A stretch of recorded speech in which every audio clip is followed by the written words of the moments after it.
overseas employment as a matter of choice rather than as necessity. Nabubuo na po yan sa ilalim ng administrasyon ni Pangulong Ferdinand Marcos Jr. Bakit ko po nasabi yun? Overwhelmingly, ang economic management team ng ating Pangulo na kapag talaga ng growth rate sa GDP natin na sang-ayon sa target growth rates ng World Bank, between 6 to 7% GDP annual growth. Ang unemployment po ay bumaba na ng 4%. Highest po yan or lowest in a 20-year span.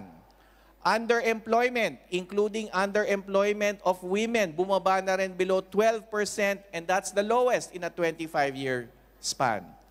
Ang inflation, ito bagong balita pa lang, pumapalo na ng mababang between 3%, 3.5%. Again, pinakamababa po yan in a certain period of time, no? Matagal-tagal na rin nung pumalo tayo ng 3% lamang sa inflation.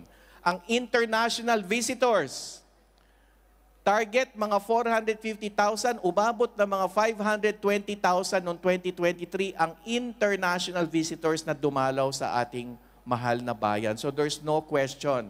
Inilatag na ang economic environment para sa kaunlaran sa ilalim ng bagong Pilipinas, the Program of Socio-Economic Transformation ng ating mahal Pangulo. Kabilang na dito ang pagpapalapit pa namin lalo sa inyo.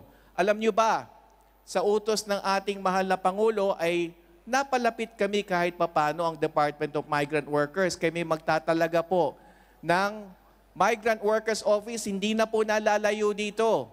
Sa Bangkok, Thailand, magkakaroon tayo ng Migrant Workers Office this year.